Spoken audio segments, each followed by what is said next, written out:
Many golf icons haven't supported LIV Golf since its inception, and Jack Nicklaus is the latest to get in the ring with the Breakaway Tour. Trust us, things get really spicy in this bout, so stick around until the end of this video to find out all the info. If you've been following golf closely, you would be aware of the latest news about the merger of the two most rival leagues in golf. But in case you have been living under a rock and you missed it for the past year, LIV has been at odds with its rivals on the PGA and DP World Tours. The two veteran franchises are eager to dampen the momentum of the newly formed Breakaway League. And why not? The LIV came into the picture looking for smoke, and they're getting it. Literally, every big name in world golf has spoken about the issue, and by speak, we mean come against the LIV. From active players like Tiger Woods and Rory McIlroy to even media personalities like Brandel Chambly, and now the legendary Jack Nicklaus. Jack Nicklaus is one of, or outrightly, the greatest golfer to ever play the game. We're talking about a man who won 117 professional tournaments and a record 18 major championships over a quarter century. So, when such a man speaks, the golf world must listen.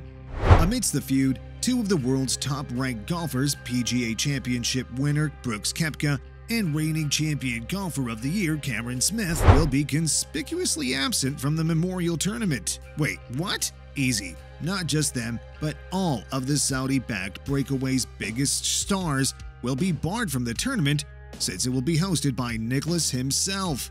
This tournament will see 10 of the top 20 players in the PGA Tour's FedEx Cup standings compete for a share of the increased $20 million purse.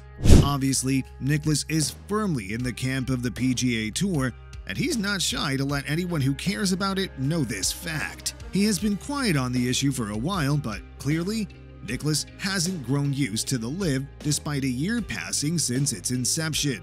In fact, the legend dismissed the Saudi-backed series players, telling Sports Illustrated, "I don't really consider those guys part of the game anymore, and I don't mean that in a nasty way or really mean it that way." Geez, that would have struck some nerves, but Nicklaus didn't care, so he continued. "This is a PGA Tour event to me, and we have the best field we can possibly have on the PGA Tour. Those who are qualified to be present. The other guys chose to go where they did. We don't really discuss it." For the most part, Nicklaus has avoided the pink elephant in the golf world that is LIV Golf. However, recently, he stated unequivocally that he would not have participated in that tour. He even mentioned that while about 6 or 7 of his club members in Florida, the Bears Club, have joined the LIV and are still on good terms with other club members, he still doesn't support LIV Golf. But the GOAT mentioned that the LIV might have actually pushed the PGA Tour to do better. And honestly, the emergence of LIV Golf may have benefited those who chose to stick with the PGA Tour. Check this out, for example. As part of its response to LIV's multi-million-dollar poaching of its top player, the tour introduced new, massive $20 million purses for its elevated events. We're not saying it's better than the Rebel Circuit's $25 million purse at each event, as well as the chance to win a championship, but it definitely is a step up. Despite Nicklaus's displeasure with the large sums of money on offer, the 83-year-old does not blame those who have chosen to defect to LIV. "I don't blame the guys who went to LIV," he said. "You must choose between playing golf for a short period of time for a large sum of money to save for your family, or do you have the dedication to play regular golf, then the senior tour, and finally retirement?" However, he continued to state that the emergence of the LIV forced the PGA to react, and while he supports the bigger purses, he doesn't support the creation of a secondary tour within the PGA. Nicklaus wasn't done just yet, though. He added that he disapproves of the LIV's attempt to use the money to buy the game. He believes that those who have chosen to remain loyal to the tour are more concerned with the game itself than with the financial reward that comes with it. Here's the thing, though. Nicklaus didn't just hate on the LIV for no reason. He has his reasons to back it up, and there are things he said that no other golfer can disagree with, given Jack's immense success during his playing days. The legend spoke about how he was only concerned with the love of the game when he played, adding that most players today only play golf for the money. Some guys may not care about golf. They're simply very good at it. it's merely a means to an end for them. And if that's the case, that's fine. After lashing out at LIV Golf for trying to buy the game, he revealed some pretty shocking facts when he did. My lifetime earnings, including both tours, were around $8 million or so. 10 guys make that now every year. Well, damn, that's just crazy. Nicklaus claimed that his generation of golfers played the game for love, not money, but this generation is the complete opposite. At least all the players on LIV Golf are, according to Jack Nicklaus. Apparently, times have changed, and the chance of making more while doing what you love is more appealing. Clearly, Nicklaus doesn't think so, and he has kept on grilling the LIV for it. But while Nicklaus has repeatedly shared his opinion, we got a response from the LIV camp, which was pretty interesting. And who else would it have come from? Of course, Greg Norman, CEO of LIV Golf, reacted to Jack Nicklaus's comments about the Saudi-backed LIV Golf Invitational Series. Norman has never been known for saying the right things, and once again, he might have gone too far when he called the golf legend a hypocrite. He even said that Nicklaus had initially supported the concept of a breakaway franchise that offered more money and less playing time.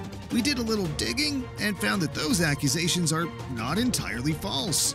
Nicklaus once said that LIV Golf Investments apparently approached him about taking the lead role in the venture, but from his side of the story, he declined. Not that he ever gave us a reason as to why, though.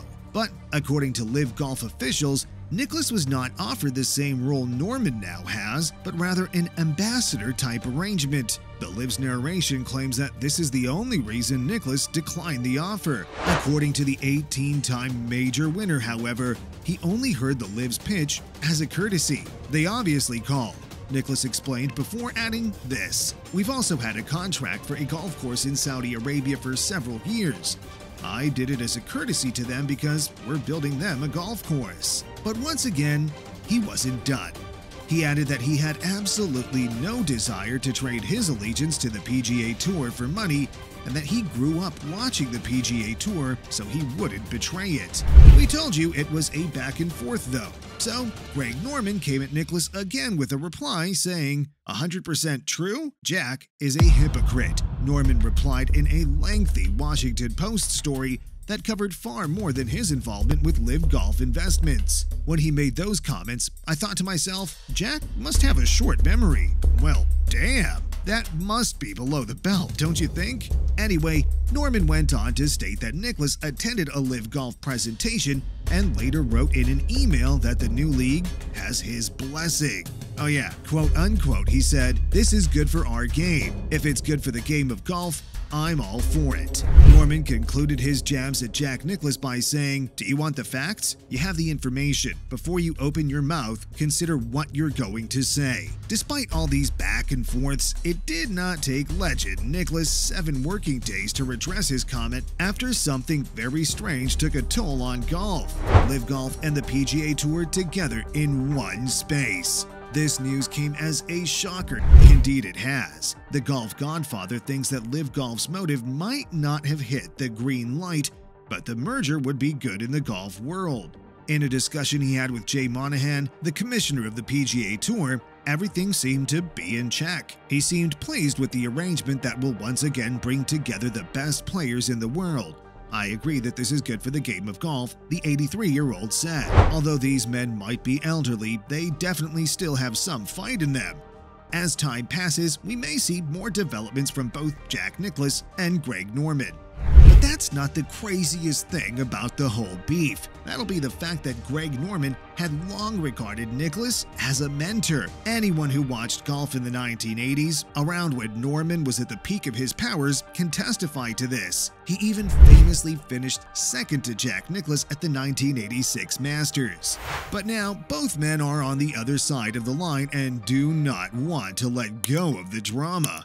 We hope that come 2024, the time this merger takes effect,